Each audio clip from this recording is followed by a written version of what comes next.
राज्य सरकार की ओर से टोटो के रजिस्ट्रेशन की बात कही गई है और 30 नवंबर तक अंतिम समय दिया गया है, लेकिन देखा जा रहा है कि उससे पहले ही आसनसोल दुर्गापुर पुलिस कमिश्नरेट क्षेत्र के कई इलाकों में आरटीओ द्वारा टोटो को पकड़ा जा रहा है। हालांकि प्रशासन की ओर से कहा गया है कि रजिस्ट्रेशन की प्रक्रिया को संपन्न करने के लिए ही इन्हें पकड़ा जा रहा है, लेकिन रजिस्ट्रेशन की प्रक्रिया भी नहीं हो रही है और टोटो को छोड़ा भी नहीं जा रहा है। प्राप्त जानकारी के अनुसार इसी के खिलाफ आज आसनसोल के रविंद्र भवन के सामने टीएमसी के श्रमिक संगठन INTTUC नेता राजू आहलूवालिया ने कई टोटो चालकों को साथ लेकर विरोध प्रदर्शन किया एवं इस दौरान उन्होंने अपनी बातें रखी।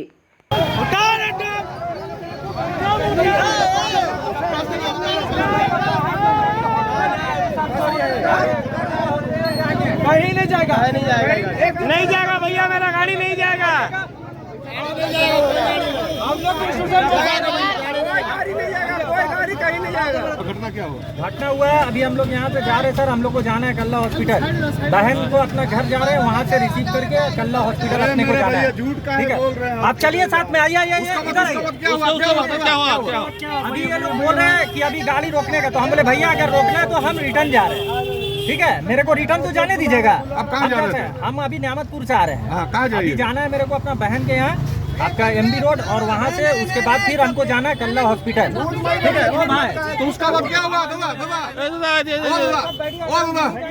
हुआ कुछ नहीं, भाई लोग बोल रहे हैं कि गाड़ी खाली करने के लिए, बस यही बोल रहे हैं। अभी हमको भी नहीं पता कि क्यों खाली करने। क्या नाम है आपका? मेरा नाम मोहम्मद रिजवान। ठीक है, সমস্যাটা এইটা যে আমাদের গাড়িটা ধরা হয়েছে, আমাদের এখানে 150 গাড়ি ধরা আছে। আমাদের এইটাই আছে যে আমাদের গাড়ি ছাড়তে হবে, আর যে আইন হিসাবে যেটা করা হয়েছে 1000 টাকা, সেটা আমরা করতে সবাই রাজি আছি। যে আমরা রোজ রোজ এসে এখানে দাঁড়িয়ে আছি, তাহলে আমরা 1000 টাকাও কোথা থেকে কামাবো? যে গাড়িটা রোজ রোজ প্রত্যেক দিন বন্ধ করা হয়ে যাবে, তো ওইটাতে আইন আপনাকে সব করতে হবে। আমরা তো সবাই রাজি আছি, কেউ বলছি না যে করবে না। ওইটা করতে না করলে পরে আমরা আপনাদের অনলাইনে করার কথা বলেছি, আমরা চেষ্টা করছি। হ্যাঁ, আমরা চেষ্টা করছি, এখন হচ্ছে না, বলছে ওপেন হয়ে যাবে, কিন্তু কবে ওপেন? 30 তারিখ দিয়ে তো শেষ হতে চললো। এইভাবে গাড়ি ধরে নিলে তো হবে না। না বাংলা সহায়তা কেন্দ্রে গিয়েছিলেন পশ্চিমবঙ্গ সরকারের? আপনার নাম? আপনার কাছে যে লিফলেট আছে তাতে লেখা আছে বাংলা। দেখুন ব্যাপারটা হচ্ছে, শুনুন, রিয়া রাম। ব্যাপারটা হচ্ছে এখন পর্যন্ত কোনো আমাদের এখন বিক্ষোভের কারণ নেই। বারবার হচ্ছে, রাজ্য সরকার বলে দিয়েছে, নির্ধারিত করে দিয়েছে যে টোটো এবং ই রিক্সা তার রেজিস্ট্রেশন ফিসও নির্ধারিত করে দিয়েছে। তারপরেও যে আছে, যেভাবে টোটো চালকদের উপর লাগাতার 7 তারিখ থেকে জুলুম হচ্ছে, প্রায় 150 টোটোকে ধরে বিভিন্ন থানায় আটকে রেখে দিয়েছে। 30 নভেম্বর পর্যন্ত রাজ্য সরকার ডেট দিয়েছিল, 30 তারিখের আগে কোনো রকম কোনো অ্যাকশন নেওয়া যাবে না। 30 তারিখ আগে 7 তারিখে কিন্তু আরটিও 150 টোটোকে ধরে রেখে যাক, আজ পর্যন্ত ছাড়েনি। তারপরে আরটিওকে বারবার বলা হয়েছে রেজিস্ট্রেশন অথরিটি তুমি হচ্ছ, তুমি কিন্তু এখানে রেজিস্ট্রেশন ব্যবস্থা করো আরটিও অফিসে। ড্রাইভিং লাইসেন্স লুট চলছে, 1000 গভর্নমেন্টের ফিস, সেখানে 5000 টাকা শোরুম চাইছে। রেজিস্ট্রেশন যেখানে আরটিও বলছে এখানে এত টাকা লাগবে না, তো এত টাকা কী করে নিল? তার উপর তুমি কি অ্যাকশন নিলে? এটা তো আগে ঠিক করতে হবে। আমি একটু আগে ডিএম সাহেবের সঙ্গে কথা বলার চেষ্টা করেছি, উনি মিটিংয়ে আছেন, একটু পরে আবার ওনার সঙ্গে কথা হবে। ব্যাপারটা হচ্ছে, প্রথম যে গাড়িগুলো ধরা আছে আজ পর্যন্ত ছাড়া হয়নি কেন, ওকে তাকে ছাড়তে হবে। তারপরে ড্রাইভিং লাইসেন্স, টোটো রেজিস্ট্রেশন, ই রিক্সা রেজিস্ট্রেশন ডাইরেক্ট আরটিও অফিসে করতে হবে। যে রেটটা দিয়েছেন সেই রেটে, তার থেকে কোনো যদি কেউ পয়সা এক্সট্রা না নেয় স্বরূপ, তাকে নিগরানিটা কে করবে? আরটিও করবে। সরকারি নির্ধারিত যে নিয়মটা আছে, ওটাই উনি তো বলেছেন সে সরকারি নিয়ম এটা আছে, এর থেকে বেশি কেউ টাকা নেবে না। কিন্তু যে টাকাটা নিয়েছেন আপনি কি করেছেন? আপনি কেন 7 তারিখে টোটোর শোরুমের মালিকদের কথা শুনে 7 তারিখ থেকে অভিযান চালিয়ে 150 টোটো ধরেছেন? আপনাদের দাবি কি রয়েছে? আমাদের দাবি হচ্ছে 150 যে টোটোগুলোকে ধরা হয়েছে তাকে ছাড়তে হবে। 30 তারিখ আগে আপনি কোনো টোটো ধরতে পারেন না। আমরা নিজে আমাদের ইউনিয়ন পক্ষ থেকে বলেছি, রাজ্য সরকার যে নির্দেশ দিয়েছে প্রত্যেক টোটো আর ই রিক্সার কর্মী মানতে রাজি, তারা স্বাগত জানিয়েছেন। মামাটি নেত্রীকে ধন্যবাদ জানিয়েছেন, আসানসোলের ভূমিপুত্র মাননীয় মলয় ঘটককে ধন্যবাদ জানিয়েছেন, আমাদের আসানসোলের শ্রমিক নেতা অভিজিৎ ঘটককে ধন্যবাদ জানিয়েছেন। দেখা যাচ্ছে দাদা, যেসব টোটো রেজিস্ট্রেশন রয়েছে তাদেরও যাত্রী নামিয়ে তাদেরকেও আপনাদের সাথে যুক্ত করা। ব্যাপারটা বুঝলে, এখানে হচ্ছে ব্যাপারটা রেজিস্ট্রেশন যে শোরুম করেছে সেখানে তো দুর্নীতি হয়েছে। आसनसोल से बिजू मंडल की रिपोर्ट, PVTV न्यूज़। आसनसोल उत्तर विधानसभा क्षेत्र के युवा कांग्रेस अध्यक्ष गौरव राय के नेतृत्व में आगे के प्रतिनिधि मंडल ने मेयर विधान उपाध्याय से मुलाकात की और इस बारे में उन्होंने जानकारी देते हुए अपनी बातें रखी। वहीं इस बारे में मेयर विधान उपाध्याय से बात करने पर उन्होंने भी अपने वक्तव्य साझा किए। আপনারা জানেন যে কালকে রেলপার অন্তর্গত 24 নম্বর ওয়ার্ডে যে রেলওয়ে কলোনিটা অবস্থিত আছে সেই রেলওয়ে কলোনি কালকে হঠাৎ করে সকালবেলা উইদাউট এনি নোটিশ রেলওয়ে গিয়ে জেসিবি চালিয়ে দেয়, বুলডোজার চালিয়ে দেয়। ওইখানে কিছু কিছু বাড়িতে মানুষ ছিল কিন্তু সব সকালবেলায় কি কাজে বেরোয়, তো মহিলারা ছিল, মহিলাদেরকে ধরে হাত ধরে টেনে বলছে সামান বার করুন, একটু ধস্তাধস্তি হয়েছে। কিন্তু আমরা আজকে বেসিক্যালি যেই দাবি নিয়ে এসেছিলাম মেয়র সাহেবের কাছে যে দেখুন এই ভোটারগুলো যারা ওইখানে আছে বিগত কেউ 10 বছর 15 বছর 20 বছর ধরেও আছে, তো ওইখানে যারা আছে তারা ভোটার তো স্টেট গভর্নমেন্টের, তো স্টেট গভর্নমেন্টের একটা দায়ী পড়ে যায় তাদের একটা ঘর বাড়ির জন্য। প্রধানমন্ত্রী আবাস যোজনার মাধ্যমেই হোক কি হাউজিং কলোনিতে যেমন করেই হোক তাদের একটা অ্যাকোমোডেশন 250টার মতো পরিবার আছে। কারণ এইটার সলিউশন কি যতবার ভাঙতে আসছে রেলওয়ে আমি বা কাউন্সিলর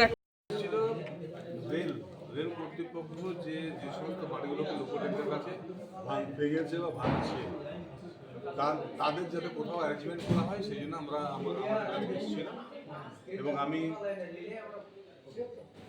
এক্ষুনি আমাদের অফিসারদের বললাম যে একটা চিঠি ডিআরএমকে করতে, যাতে বর্তমানে এখন তো পশ্চিমবঙ্গে এসআইআর চলছে এবং যদি তাদের বাড়ি ভাঙা হয় তাদের ভোটার লিস্ট বা ভোটারের নাম এইসব অসুবিধা হবে। সে কারণে এটা এই জিনিসটা যাতে এসআইআর পরে করা হয় এই নিয়ে আমরা একটা চিঠি আমরা দিচ্ছি। কত এরকম পরিবার বললেছে? 200 বাড়ি বললো, 200-র উপরে বাড়ি। তো এবারে যেহেতু এসআইআর চলছে মানুষ তো মানে অন্য যেখানে যাবে সেখানে তো খুঁজে পাবে না কিছু, ফলে এটা রিকোয়েস্ট করা হবে যে যেহেতু এখন এসআইআর চলছে এটার জন্য যেন একটু দেখা হবে।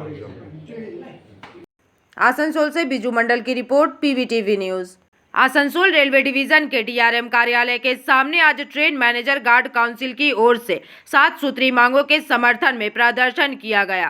प्राप्त जानकारी के अनुसार इनमें ट्रेन मैनेजर्स के लिए न्याय संगत वेतन स्तरों को सुनिश्चित करने, संयुक्त भीमादेश के आधार पर जारी की 24 और एडवांस करेक्शन स्लिप संख्या 2 को तत्काल समाप्त करने, रनिंग अलाउंस में 1 जनवरी 2024 से 25% की वृद्धि करने, सभी ट्रेन मैनेजर्स को एमएससीपी का लाभ पहुंचाने, स्टेशन क्षेत्र में वाहनों की सिक्योरिंग और रिलीजिंग से संबंधित रेलवे बोर्ड का संयुक्त प्रक्रिया आदेश जो कि 24 जनवरी 2025 को जारी किया गया था उसे तत्काल समाप्त करने और ट्रेन मैनेजर्स के रिक्त पदों को भरने एवं केंद्रीय सिविल सेवा पेंशन नियमों के उल्लंघन को समाप्त करने की मांग की गई है। कहा जा रहा है कि आज के इस प्रदर्शन के दौरान सिर्फ आसनसोल ही नहीं बल्कि अंडाल, जसीडीह, दुमका, पांडवेश्वर से भी गार्ड काउंसिल के सदस्य उपस्थित हुए थे और इनका कहना है कि लंबे समय से यह मांगे लंबित है लेकिन उनकी ओर कोई ध्यान नहीं दिया जा रहा था।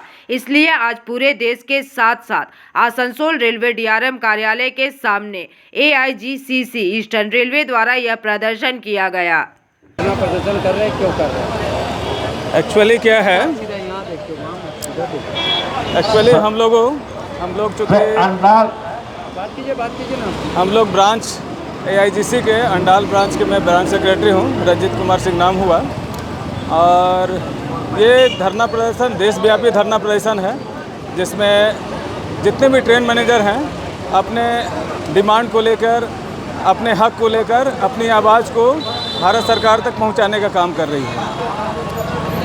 हम लोगों के साथ जो अन्याय हुआ है प्रशासन के द्वारा, हम लोग अन्याय के खिलाफ आवाज़ उठा रहे हैं। जैसे कि उदाहरण के तौर पर कुछ मैं बताऊंगा कि अभी JPO एक लागू किया गया, काला कानून, जो हम लोग काला कानून मान रहे हैं, 24 जनवरी में ये लागू किया गया, जिसमें कि जो काम पोर्टर लोगों का था उस काम को ट्रेन मैनेजर, जो कि हम लोग उसको सुपरवाइज करते थे, वैगन का स्टेशन सेक्शन में जितने भी हैंड ब्रेक हैं वैगन का, वो पोर्टर का बांधने का काम था।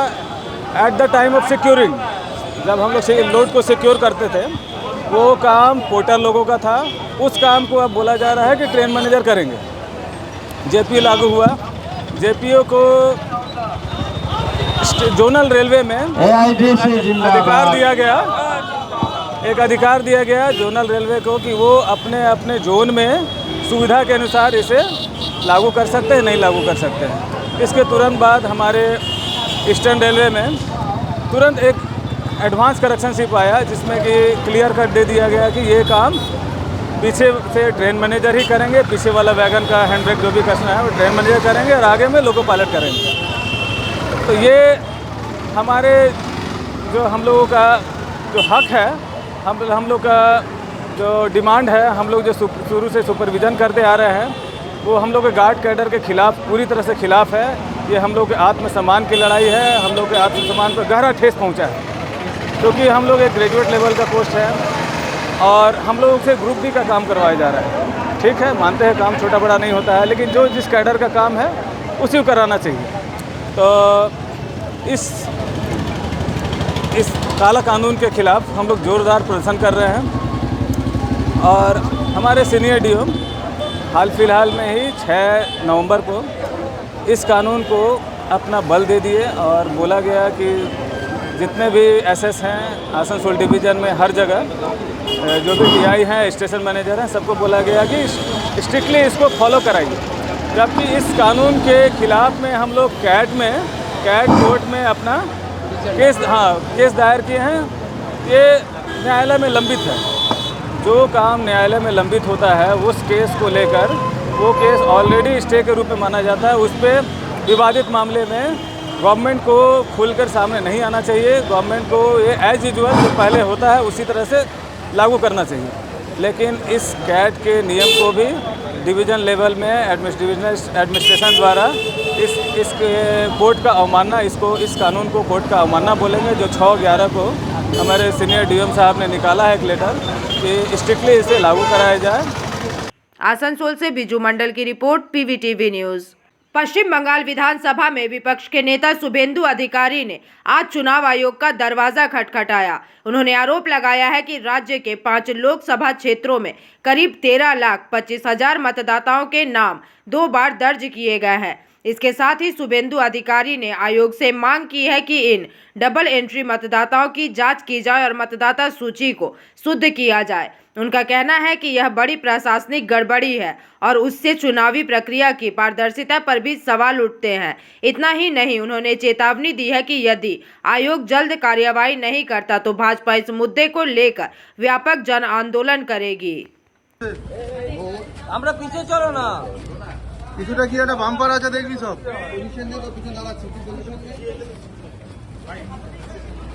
একটু বড় কর না, বড় কর। পিছন দিকে লাইট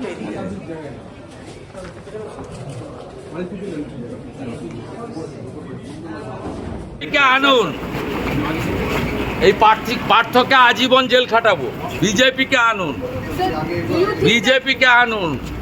এই রাজ্যে স্টেট পুলিশেও দক্ষ অফিসার আছে, তাদেরকে দিয়ে আমরা রিওপেন করিয়ে এদেরকে জেলে রাখবো।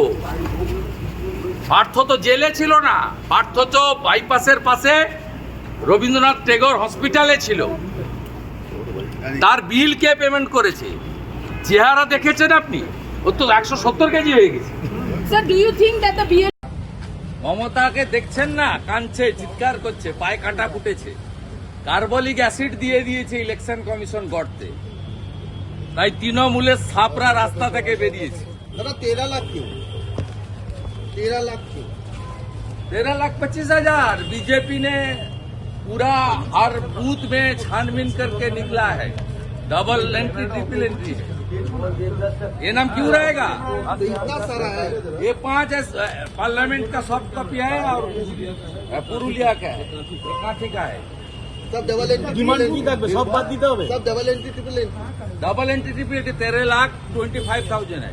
मेरा साथ प्रदेश महामंत्री है जगन्नाथ चटर्जी और उपाध्यक्ष है संजय सिंह। हम लोग सबमिट करने वाले পুরো পশ্চিমবঙ্গে পশ্চিমবঙ্গের পেন ড্রাইভ নিয়ে এসেছি 13,25,000 ডবল ট্রিপল এন্ট্রি আর 5টা লোকসভার, কারণ বাকি তো ধরতে পারবো না, তো বড় বাজার থেকে লোক লাগতে হবে। कमीशन तो चौक जाएगा, ऐसा कभी देखा नहीं होगा। कमीशन तो चौक जाएगा, ऐसा कभी देखा काम कर रहा है बंगाल में, इसलिए SIR का जरूरत है।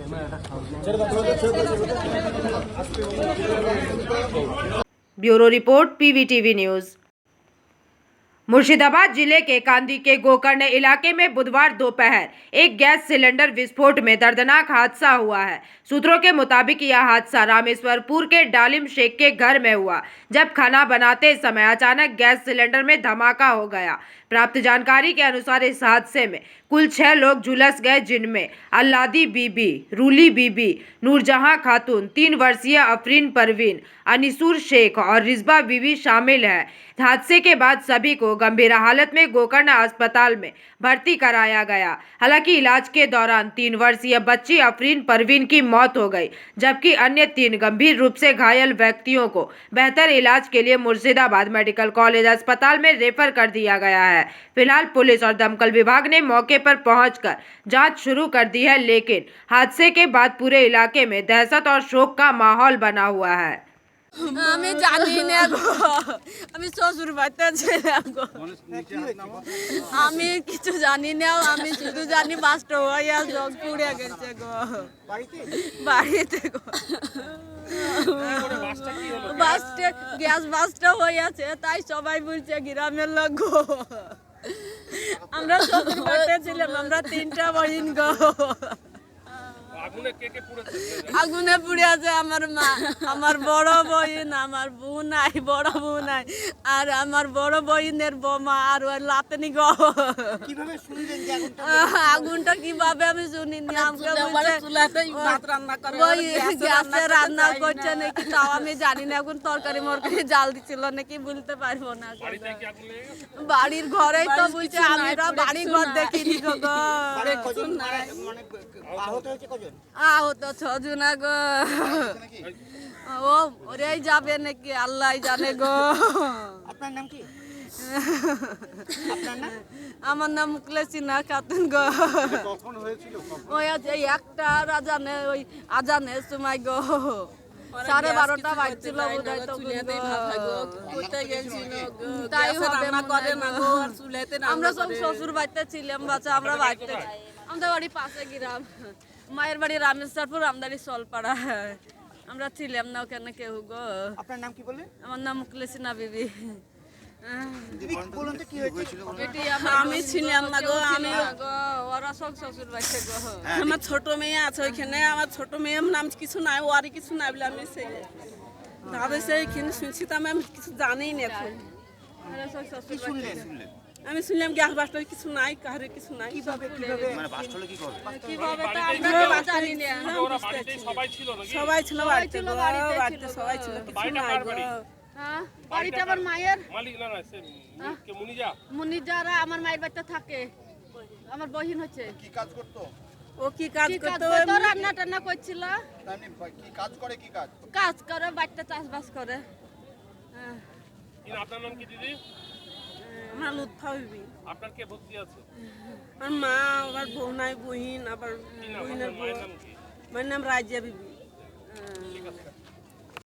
Bureau report PVTV news. आंखों में धूल झोंकने के लिए नंबर प्लेट में जालसाजी की गई, इसके बाद भी कोई बच नहीं पाया। दुर्गापुर की सिटी सेंटर आउटपोस्ट की पुलिस ने बाइक के साथ 2 को गिरफ्तार किया। बुधवार को उप जिला कोर्ट में पेश किया गया। पुलिस सूत्रों के अनुसार दुर्गापुर के गांधी मोड़ स्थित निजी सुपर स्पेशलिटी अस्पताल के सामने से एक बाइक चोरी हो गई थी। सिटी सेंटर आउटपोस्ट में एक लिखित शिकायत दर्ज की गई थी। पुलिस ने जांच शुरू की। सीसीटीवी फुटेज देखने के बाद राजेश मंडल उर्फ लेबू को इस महीने की 8 तारीख को बांकुड़ा से गिरफ्तार किया गया था। लक्ष्मी शाहनी को उसी दिन बोलपुर नहर पाड़ा से गिरफ्तार किया गया था। पुलिस ने उन्हें 4 दिनों की पुलिस हिरासत में लिया। उसके बाद उनसे पूछताछ के बाद बोलपुर से चोरी की गई बाइक बरामद की गई। राजेश मंडल उर्फ लेबू दुर्गापुर थाने के द्वितीय क्षेत्र का निवासी है।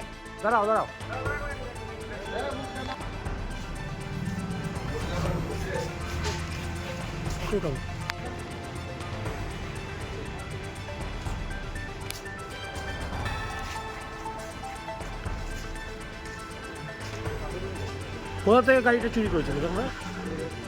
হ্যাঁ, কোথা থেকে চুরি করেছিলে?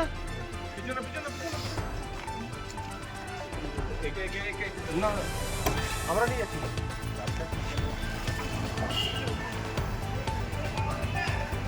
না, আমরা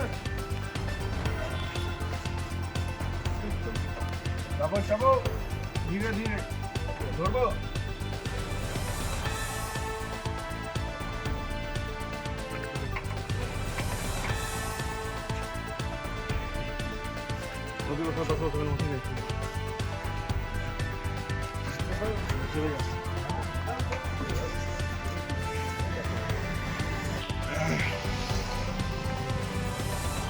কতদিন ধরে করছো?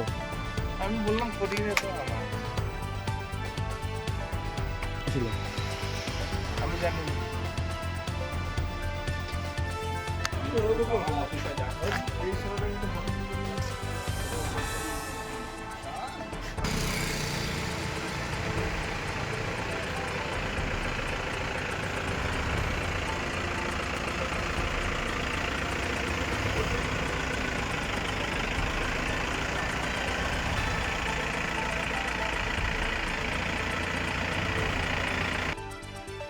दुर्गापुर से निमाई दास की रिपोर्ट, PVTV न्यूज। रानीगंज में इतने लग्जरी रूम, वो भी इतने कम प्राइस में। सो मैं बात कर रही हूँ रानीगंज के NSD रोड में लोकेटेड होटल अतिथि इन के बारे में। यहाँ पे आपको फैमिली, फ्रेंड्स और कॉर्पोरेट के लिए रूम्स मिल जाएंगे, वो भी सिर्फ 1500 स्टार्टिंग प्राइस में। यहाँ पे आपको super deluxe room, Dulux room, regular room के साथ साथ प्योर वेज रेस्टोरेंट, जहाँ से आप अपने रूम तक टेस्टी फूड ऑर्डर कर सकते हैं। ये होटल हाइजीनिक और क्लीन होने के साथ साथ 27 हेल्पिंग फैसिलिटी भी देती है। High speed wifi, TV with fully AC interior, 24/7 room service, good ambience, clean cupboards, separate geyser facilities, clean washrooms, smoking area. अगर आपका भी प्लान है रानीगंज में स्टे करने के लिए, तो आपके लिए ये एक अच्छा ऑप्शन हो सकता है। आप यहाँ पर रूम ऑनलाइन प्लेटफॉर्म मेक माई ट्रिप से भी बुक कर सकते हैं। अगर आप मेरी वीडियो दिखाते हैं तो आपको मिलेगा एक्स्ट्रा 20% ऑफ। अतिथि इन होटल आपको रानीगंज स्टेशन से 5 मिनट वॉकिंग डिस्टेंस पे मिल जाएगा। और इन्फॉर्मेशन के लिए आप इन्हें कॉल भी कर सकते हैं। Thank you for watching. Howrah जिले के आमता थाना क्षेत्र के कुसबेड़िया ग्राम पंचायत की सीमा पर बसे काकभोर इलाके में हर सुबह एक अद्भुत दृश्य देखने को मिलता है। यहाँ के व्यापारी अपने आसपास बसे अस्थायी प्रवासी पक्षियों की परम स्नेह और देखभाल से देखरेख कर रहे हैं। सैकड़ों की संख्या में ये पक्षी सुबह सुबह उड़ान भरते हैं और शाम ढले लौट आते हैं। उनकी चहचहाट और आवाजों से पूरा इलाका गूंज उठता है, जिससे स्थानीय निवासियों की सुबह और भी जीवंत हो जाती हैं। दिन भर ये पक्षी कभी एक दिशा में तो कभी दूसरी दिशा में मंडराते रहते हैं, मानो उनकी जीवन शैली यहाँ नहीं कहीं और जैसी हो। शाम को जब वे लौटते हैं तो उनके झुंडों का स्वागत मानो पूरे बाजार की रौनक बन जाता है। स्थानीय व्यापारी बताते हैं कि ये दृश्य राहगीरों और खरीदारों दोनों के चेहरों पर मुस्कान ला देता है। हालांकि पक्षियों की अधिकता से आसपास कुछ गंदगी फैल जाती है, फिर भी व्यापारी इसे अपनी सहनशीलता और जिम्मेदारी का हिस्सा मानते हैं। उनका कहना है, ये हमारे साथ रहते हैं, इन्हें कोई नुकसान नहीं होना चाहिए, प्रकृति का हिस्सा है, इन्हें संरक्षण मिलना चाहिए। सर्दियों के मौसम में इन पक्षियों की संख्या और भी बढ़ जाती है। इनमें शंखचील, खरहंस और हरियल जैसे देशज पक्षी प्रमुख रूप से शामिल होते हैं। व्यापारी समुदाय का यह प्रयास न केवल जीव जंतुओं के प्रति संवेदनशीलता का उदाहरण है, बल्कि पर्यावरण संरक्षण की दिशा में भी एक प्रेरक पहल है।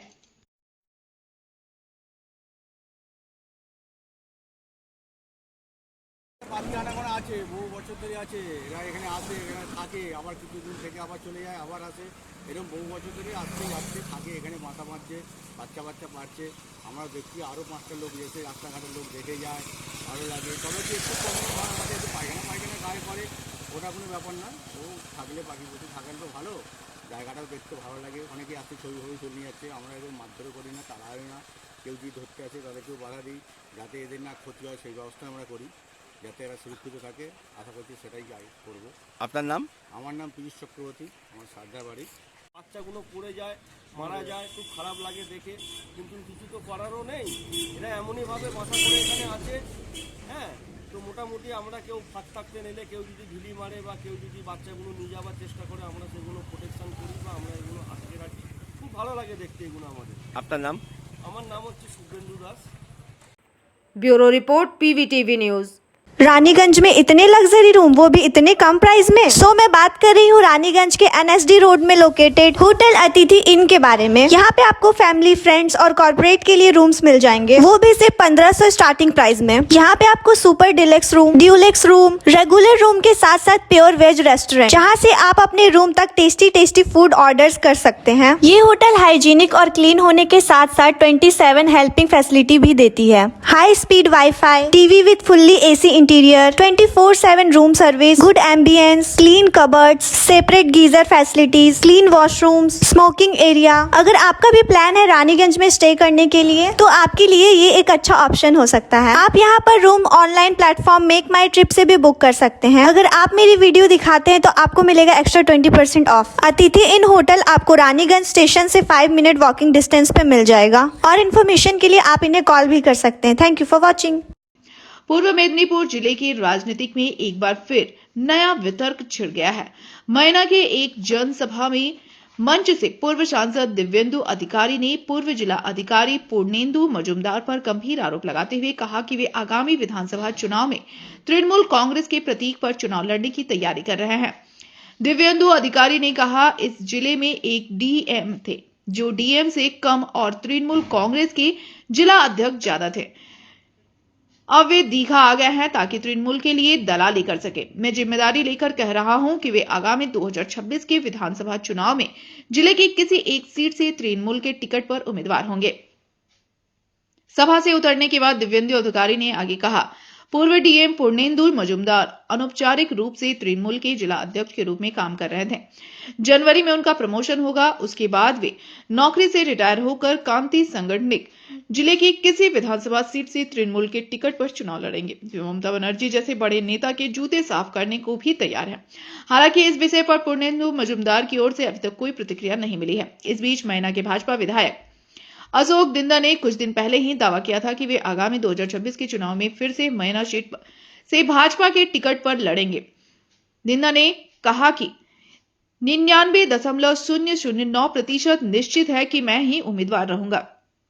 दिव्येंदु अधिकारी ने भी मंच से दिंदा के इस दावे को बल देते हुए कहा, आगामी चुनाव में मैना से अशोक दिंदा 30 से 40 हजार वोटों के अंदर से जीतने जा रहे हैं। वहीं इस आरोप पर तृणमूल कांग्रेस की प्रतिक्रिया आई है। पार्टी की ओर से कहा, भाजपा प्रशासन को भी राजनीतिक रंग देना चाहती है, क्योंकि यही उनकी संस्कृति है। वे किसी भी कीमत पर सत्ता में आना चाहते हैं, लेकिन जनता उनके साथ नहीं है। दूसरे राज्यों में जैसे वे वीडियो और डीएम पर दबाव बनाते हैं, वैसी ही संस्कृति वे यहाँ भी लागू करने की कोशिश कर रहे हैं।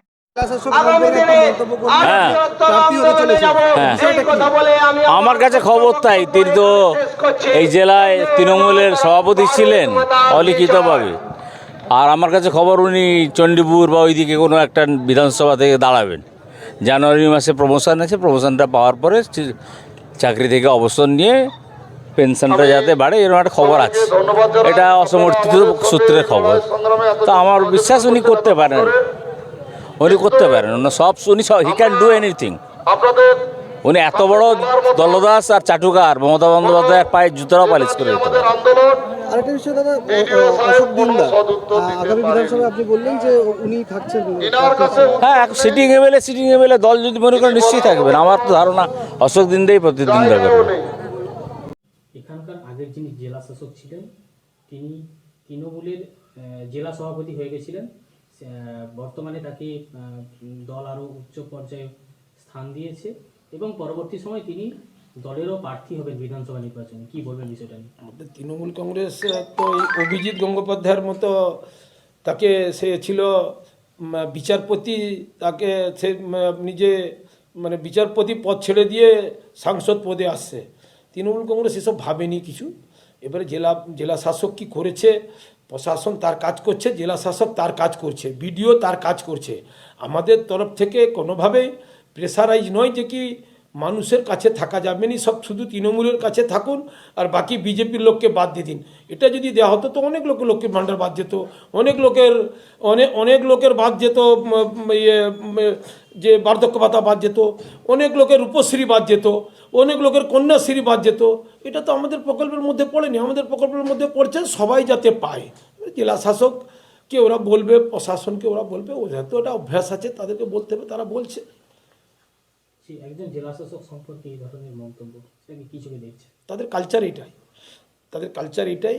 তারা এইভাবে বলে যে সরকারে আসার জন্য তারা মরিয়া হয়ে আছে, কিন্তু মানুষ তো তাদের পাশে নেই। মানুষ যদি তাদের পাশে থাকতো তো সরকারে চলে আসতো, এখন আসতে পারেনি, যার জন্য কখন বিডিওকে বলবে, কখন ডিএমকে বলবে, কখন এসপিকে বলবে যে তৃণমূল পরিচালিত। আমরা কোনো এইভাবে প্রশাসনকে পরিচালিত করিনি। ওরা পরিচালনা করার ওদের অভ্যাস আছে, ওরা করে অন্যান্য রাজ্যতে, যার জন্য এখানে পশ্চিমবাংলার প্রশাসনকেও এইভাবে বলছে। Bureau report, PVTV news.